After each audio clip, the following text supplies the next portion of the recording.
So, back in the late 1960s, there was this experiment where researchers put dogs into a chamber and gave them these mild electric shocks. Right. The classic Seligman study. Yeah, exactly. And the floors were electrified, so the dogs couldn't escape. They just, they had to endure it. But the wild part is what happened next. Because it didn't just explain animal behavior, it kind of unlocked this really dark biological secret behind human depression. Oh, absolutely. It's a huge milestone in the research. Right. And it actually provided the psychological blueprint for some pretty modern, highly controversial interrogation techniques later on.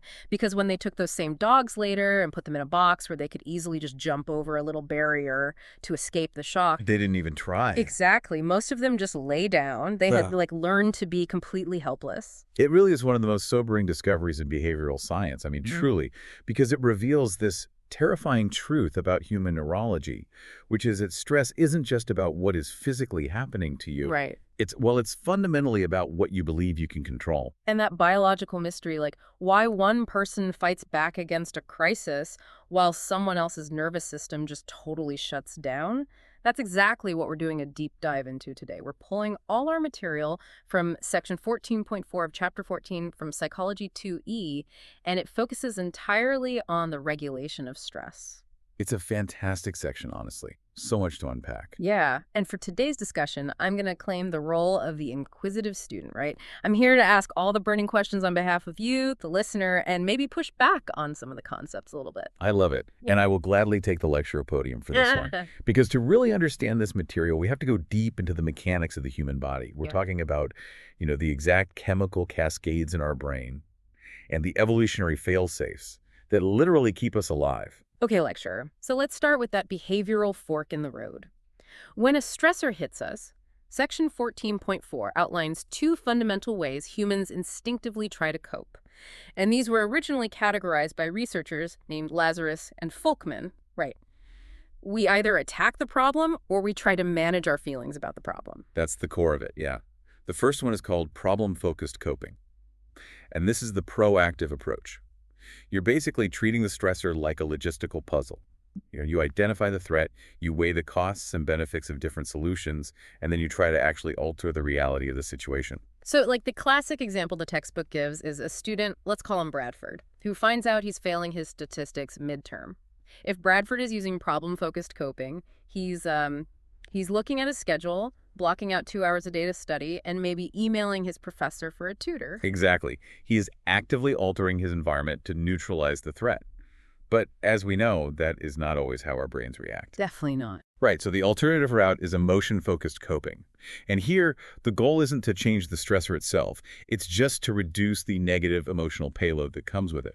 Okay, so if Bradford goes the emotion-focused route, he might just ignore the failing grade entirely and spend the whole weekend playing video games to, distract himself. Yep, avoidance is a big one. Or he might use cognitive reappraisal, right? Like telling himself, well, fail statistics means I won't have to take advanced math next semester, so it's actually kind of a win. Which is such a fascinating neurological trick. I mean, cognitive reappraisal is wild because the objective threat, the failing grade, it's completely unchanged. Right, it's still an F. Exactly. But the brain reframes the narrative to just stop that flood of panic-inducing neurochemicals. The textbook even mentions this extreme example of a person sentenced to federal prison who convinces themselves the sentence is a, quote, great networking opportunity. Wow. Okay, let me try to put this into a modern analogy. Problem-focused coping is like rewriting the buggy code in a piece of software so the program stops crashing. Oh, I like that. Right. And then emotion-focused coping is like installing a massive cooling fan on the server. Like the bugs are still in the code, the program is still technically failing, but you're managing the system's reaction so the whole machine doesn't just overheat and die. That is a highly accurate way to look at it, yeah. You're mitigating the secondary damage. But, okay, as the student in this dynamic, my immediate question is, isn't rewriting the code objectively better? I mean, problem-focused coping sounds responsible and adaptive, while emotion-focused just sounds like denial with a fancy psychological label. It's a really common assumption, but it ignores the absolute master variable of human stress, which is controllability. Controllability. Yes, because you can only rewrite the code if you actually have access to the keyboard, right? Problem-focused coping is undeniably the superior choice for modifiable stressors. If you're failing a class, or you hate your job, taking action is the biological imperative. Because there's an actual solution available to you. Exactly. But consider a truly uncontrollable stressor.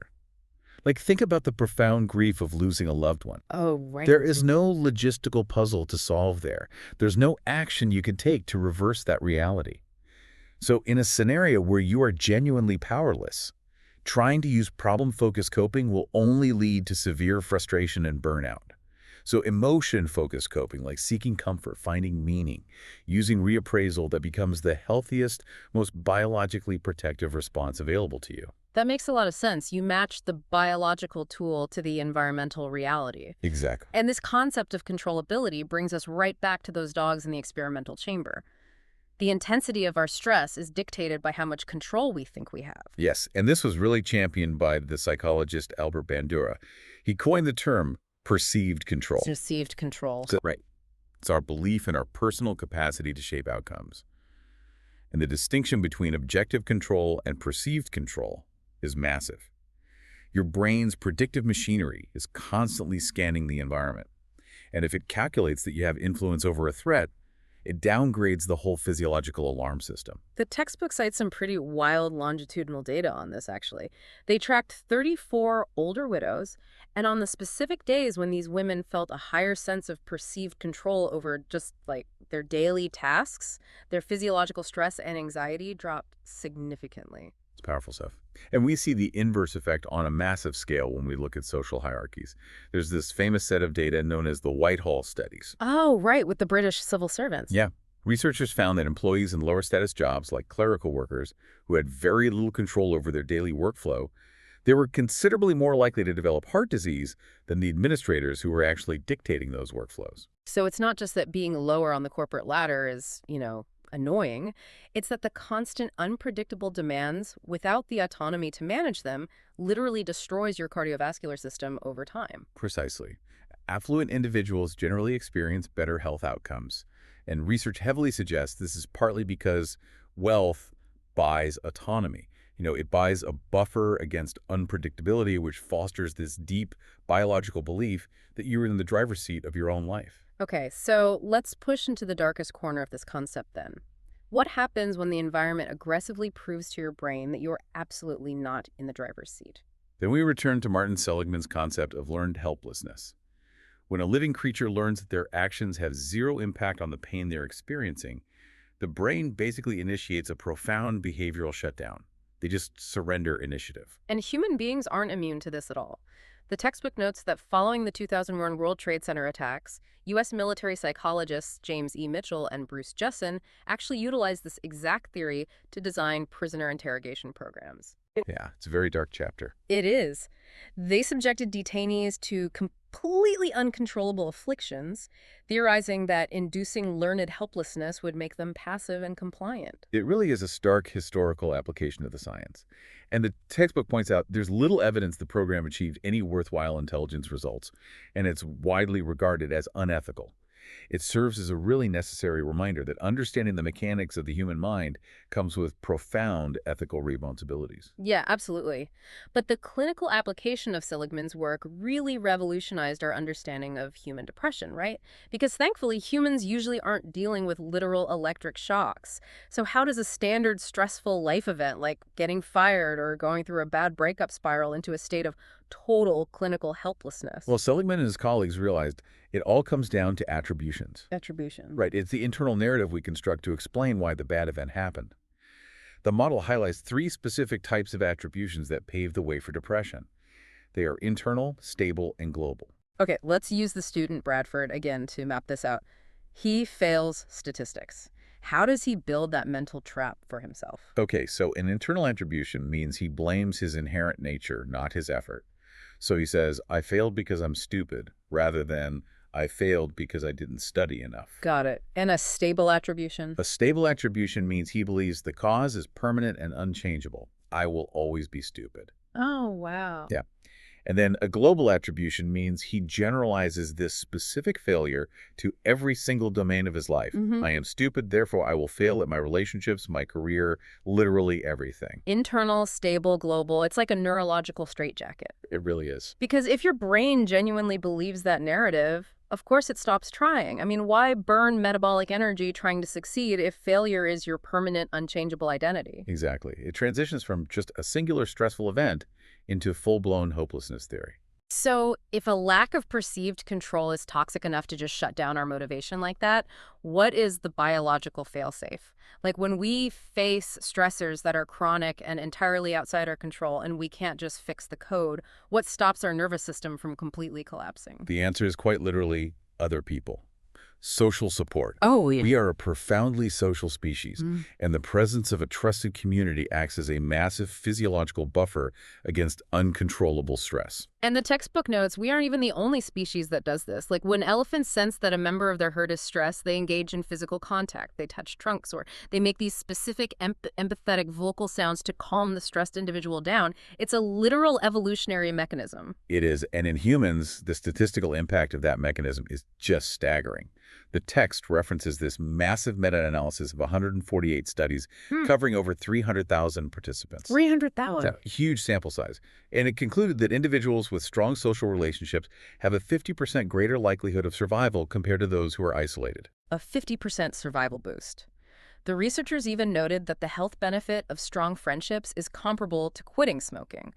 And it actually exceeds the benefits of overcoming obesity or physical inactivity. Like friendship is quite literally a medical intervention. It truly is, Yeah. because it modulates our biology on a cellular level. Mm. The textbook mentions this really pioneering study on the spouses of cancer patients. The partners who reported high levels of social support showed significantly stronger immune functioning on clinical measures than the partners who felt socially isolated. And it has an immediate effect on our cardiovascular system too, right? Yeah. Because the text mentions these laboratory stress tests where they make people do difficult mental arithmetic out loud to basically force a spike in their anxiety. Oh, yeah, those are brutal. Yeah, and having a friend in the room usually results in lower blood pressure than doing it alone. Usually, yes. Though the nuances of social dynamics can definitely complicate that. Okay, I was hoping you'd bring that up because there is this really fascinating quirk in the data the textbook highlights.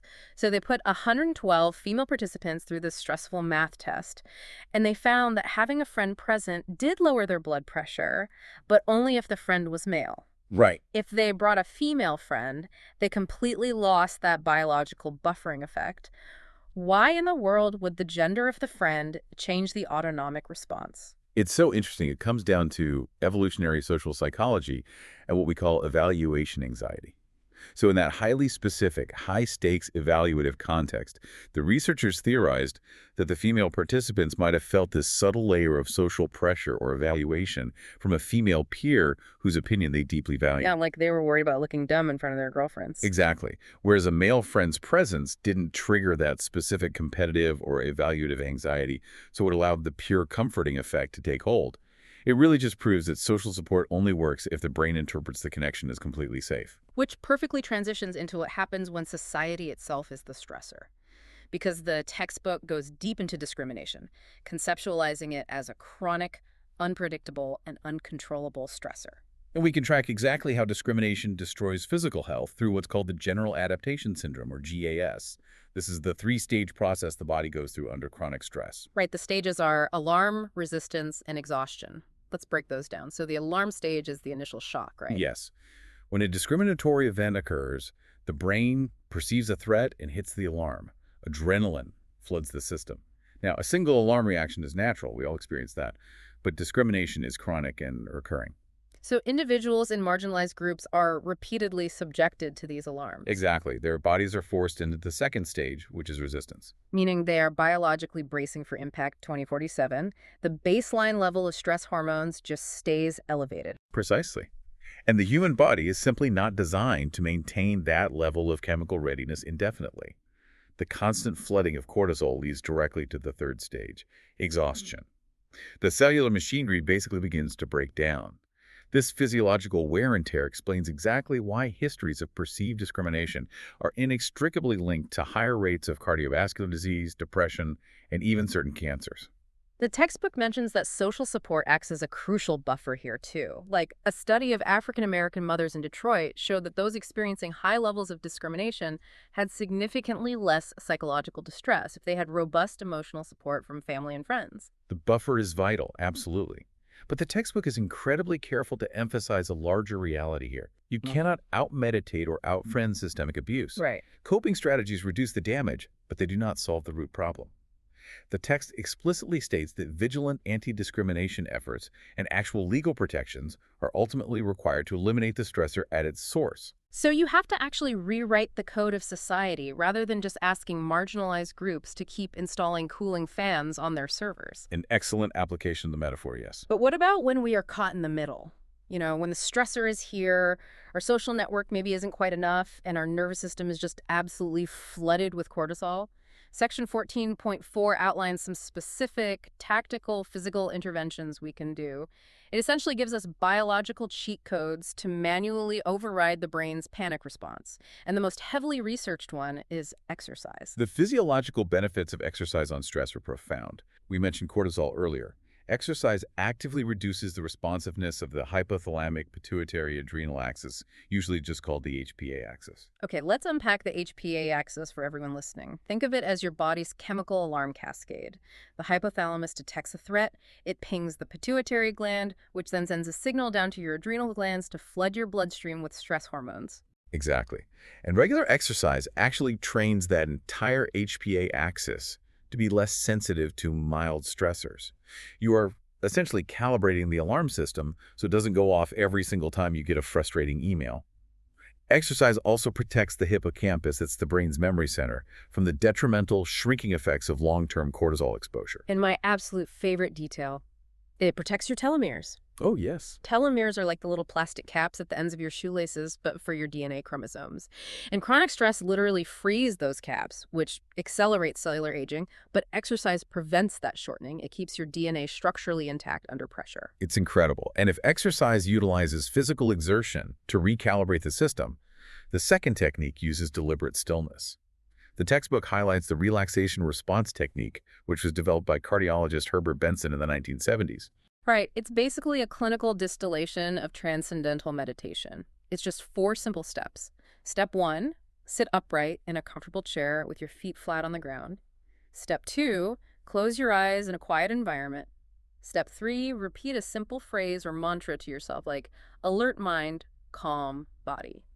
And step 4, whenever your mind inevitably wanders, you just passively bring your focus back to pleasant thoughts. And Benson found that this specific sequence actively dials down sympathetic arousal. Meaning it takes your foot off the sympathetic nervous system's gas pedal, the fight or flight response, and engages the parasympathetic brake pedal, telling your body it is actually safe to rest and digest. It has been used really effectively to treat high blood pressure because it forces the cardiovascular system to physically relax, which shares a lot of DNA with the final technique the text covers. Biofeedback. Yeah, biofeedback. Developed by Gary Schwartz at Harvard. Honestly, this sounds like science fiction, but it's incredibly practical. It really does.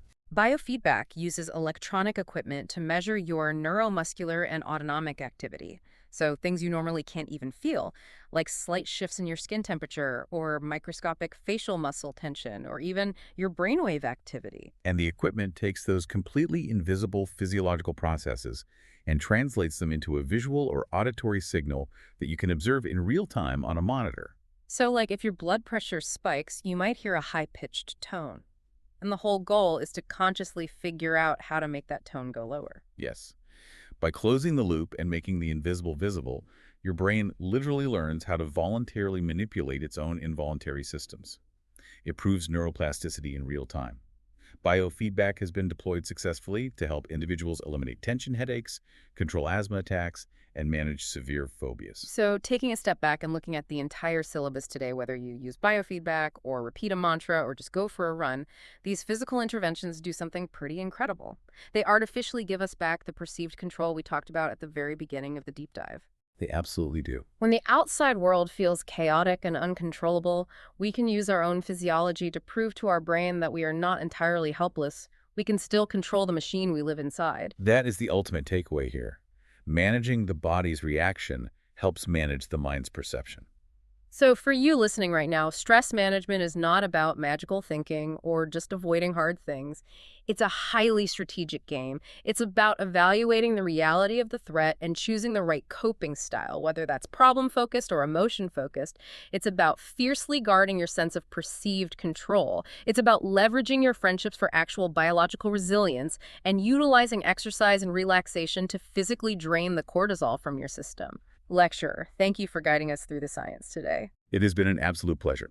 But before we finish up, I want to return to Seligman and leave you with one final, kind of provocative thought. We discussed how making internal, stable, and global attributions traps us in learned helplessness.